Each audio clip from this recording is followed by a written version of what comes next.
The Philadelphia 76ers ruin another Tyrese Maxey masterclass. He had 42 points, 9 assists, yet Nick Nurse decided to not draw a play for him at the end of the game.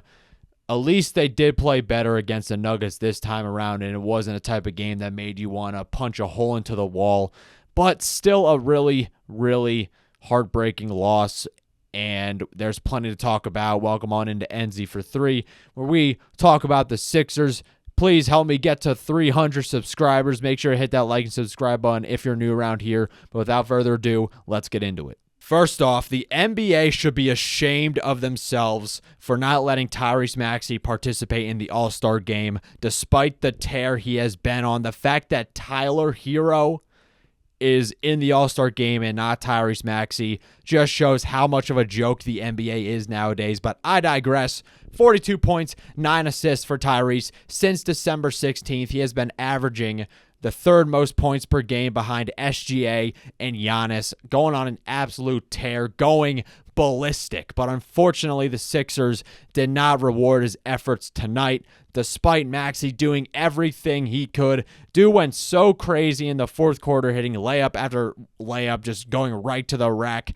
What I noticed the most with Maxey was that he finally got his first step back. He always looked a bit of a step slow in the beginning of the season, but dude, he is lightning quick again and was doing whatever he wanted to the Nuggets defense, especially Nikola Jokic when he was in the game. Dude was an absolute traffic cone.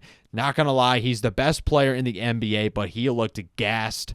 But back to Maxey, man, he is really putting this team on his back, and he's got the confidence to show for it with the shots falling. Those 2 transition threes he hit in the first quarter were just magical, made me feel really good. I just felt inside that, yeah, this is going to be another Tyrese Maxey explosion, and the Sixers were able to get a lot of good opportunities to score in the first quarter because they made a huge adjustment compared to the last time they met the Nuggets, and that was actually anticipating cuts when the Nuggets tried to push the ball. A lot of interceptions from the Sixers. Granted, in a half-court setting at least, the Nuggets got the best of him. So many defensive miscommunications. Christian Brown or Michael Porter Jr., Strother or whatever, they were all cutting to the basket relentlessly, and the Sixers just looked lost out there at times defensively. So it was a shame to see that the Nuggets still got the best of them there.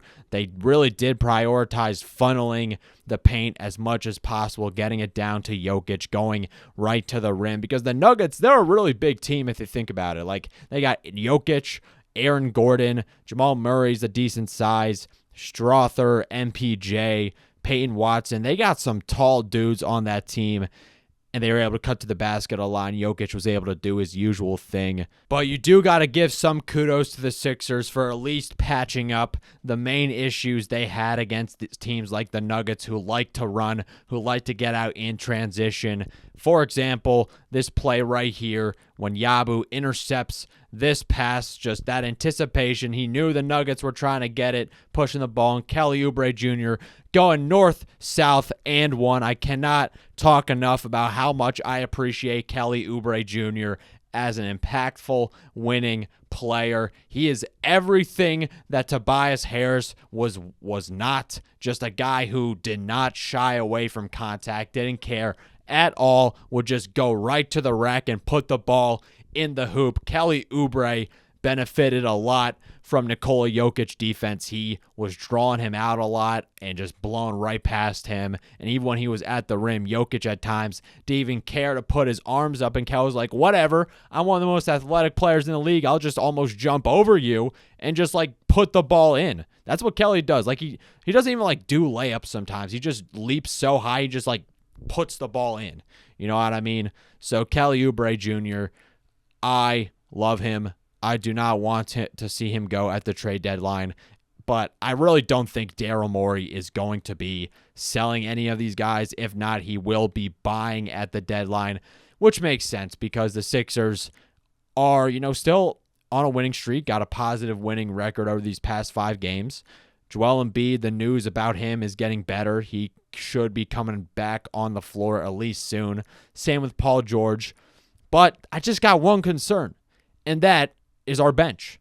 Ricky Council IV was getting you some good minutes. I know I have something in my notes about him. Oh, yeah. So, yeah, in the fourth quarter, he hit a three and then immediately stole the ball, ran in, and got Kelly an easy basket.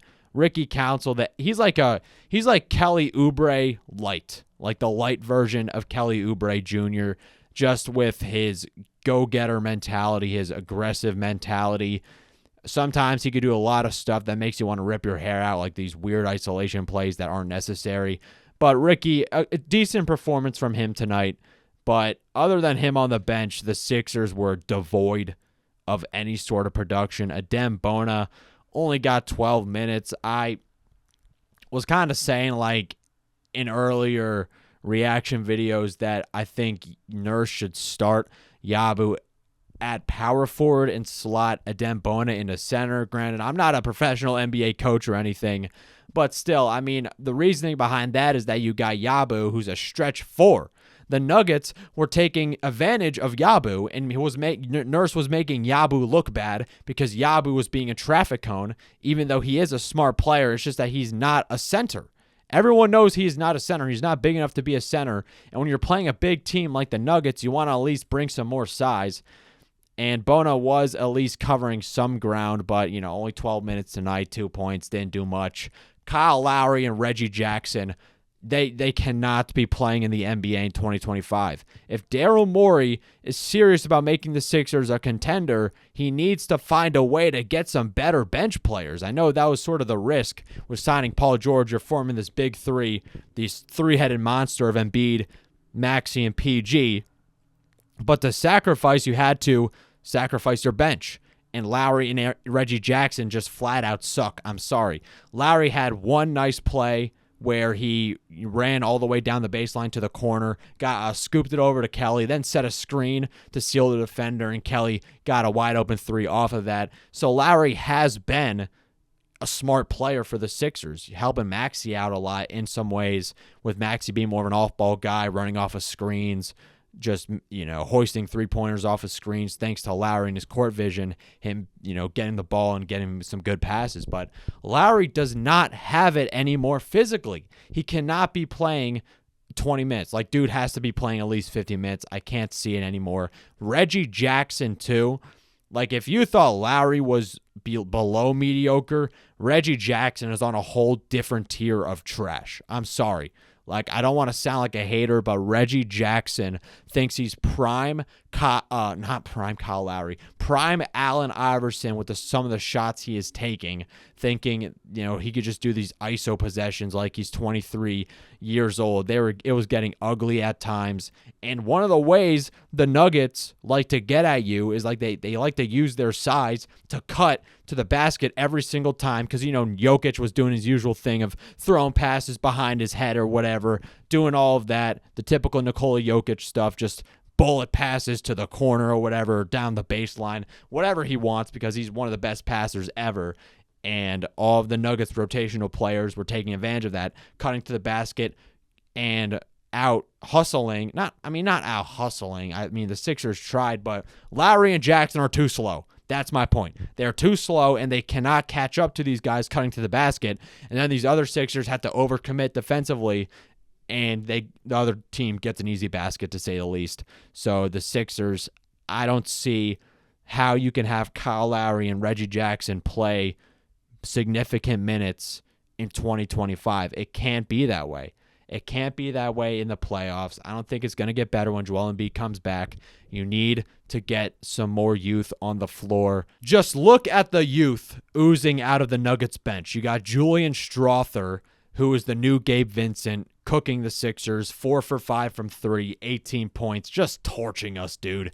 Christian Brown, 3 for 5, 15 points. Whenever the Sixers would make a 3, they would make another 3 back, and the Sixers could not get any momentum. Payne Watson was giving you some good defense, 6 points, 4 rebounds, and 3 assists. It's so frustrating as a Sixers fan to see these other teams embrace the youth movement and get these guys who make an impact despite them being young.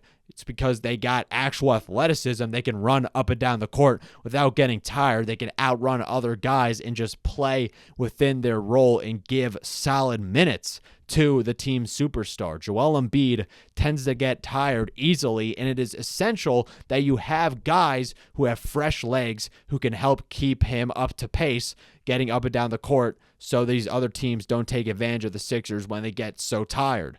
But when you're getting guys like PJ Tucker and Paul Millsap and DeAndre Jordan, Kyle Lowry and Reggie Jackson, all of these dudes who are decrepit, it's going to be hard to stay engaged in these games when you're constantly getting tired and they just can't do anything anymore. You know, they all had great careers, but they can't do it anymore. Like, they can barely be effective, only in spurts when they are rested up. But once the game really starts to wear on them, that's when the Sixers start to decline in production, and then the other team just runs away with the game. That's what the Nuggets were sort of doing in the second half. The Sixers were getting tired. Reggie Jackson and Kyle Lowry were getting beat off of cuts every single time by these young dudes and the rest of the Nuggets roster. Like, the Nuggets bench, they're all dudes in their mid-20s. They all got size, they all hustle, and they could all do more than one thing on the court. I don't know why the Sixers can't find guys like Julian Strawther. It is so annoying. I mean, you got Justin Edwards, at least, who had a really nice spin move and got a nice lob to Gershon Yabusele. But other than that, like, what do you have on your bench that can give you the type of production that a Nuggets bench can give you? So it's just frustrating to see all these other teams embrace the youth movement, and I think the Sixers can really benefit from that. So if Daryl Morey, if he really thinks that the Sixers are going to make a run at least to the play-in tournament and make a deep playoff run if they make it through the play-in tournament, I can't see him have Kyle Lowry and Reggie Jackson coming off the bench. It just can't happen. But we will see what happens. The trade deadline is coming up soon. Thank you all for tuning on in here on NZ for 3. Help me out. Get me to 300 subs. I greatly appreciate it. Stay safe out there. Peace.